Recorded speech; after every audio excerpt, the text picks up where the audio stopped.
Novita Diva dari kelas 11 IPA 2. Di sini saya mau membahas materi resensi Bahasa Indonesia. Di video ini kita akan bahas apa sih? Yang pertama, pengertian dari resensi. Yang kedua, unsur-unsur resensi. Yang ketiga, jenis-jenis resensi. Yang keempat, ada tujuan resensi. Dan yang terakhir, ada manfaat resensi.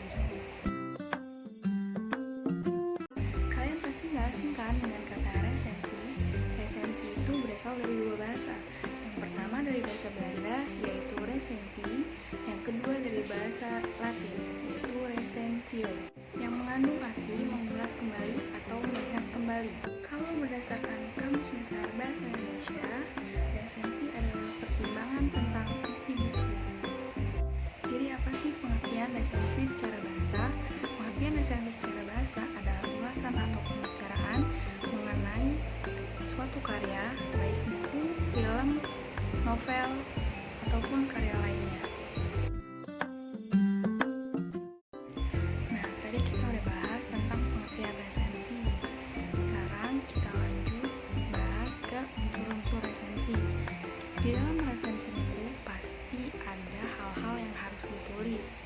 Apa aja sih hal-hal yang harus ditulis? Yang pertama ada judul resensi. Judul resensi itu harus memiliki keselarasan dengan isi buku yang kita resensi. Semakin menarik judulnya, maka semakin banyak orang yang membaca resensi buku kita. Yang kedua, ada identitas atau data buku. Apa sih maksudnya identitas atau data buku?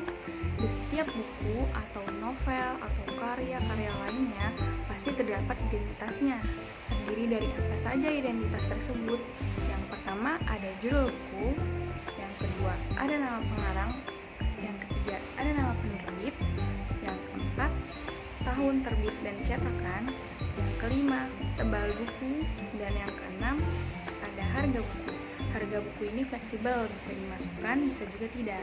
Yang ketiga ada ringkasan buku. Ringkasan buku adalah bentuk singkat suatu karya, atau bisa juga disebut dengan rangkuman atau sinopsis. Jadi dengan adanya ringkasan buku ini, para pembaca resensi novel kita tidak harus membaca buku yang asli, karena dengan melihat ringkasan dari sini, dia sudah tahu bagaimana jalan-jalan ceritanya.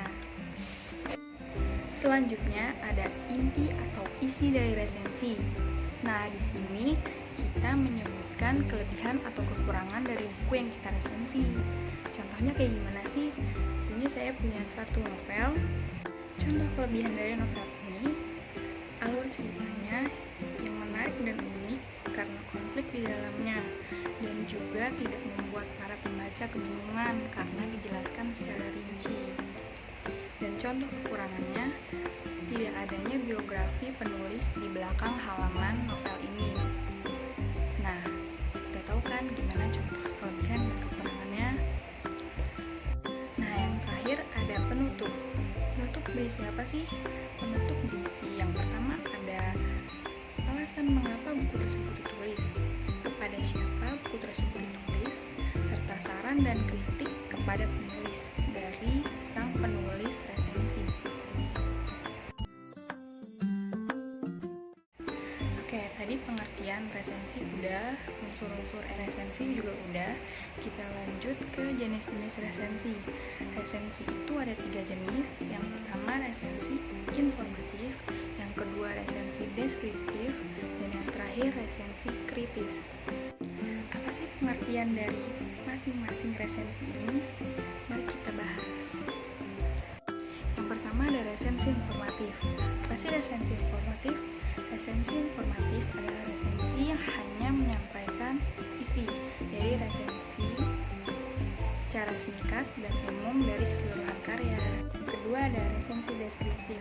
Resensi deskriptif adalah resensi yang menjelaskan secara detail pada tiap bab atau tiap bagiannya. Jadi setiap subbabnya dijelaskan oleh dia di dalam resensi tersebut. Yang ketiga ada resensi kritis. Resensi kritis yaitu resensi yang berbentuk ulasan detail dengan menggunakan metodologi ilmu pengetahuan tertentu.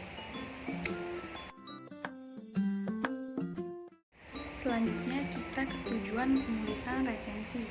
Yang pertama, yaitu untuk mengetahui latar belakang dan alasan buku tersebut diterbitkan. Yang kedua, memberi masukan kepada penulis buku berupa kritik dan saran.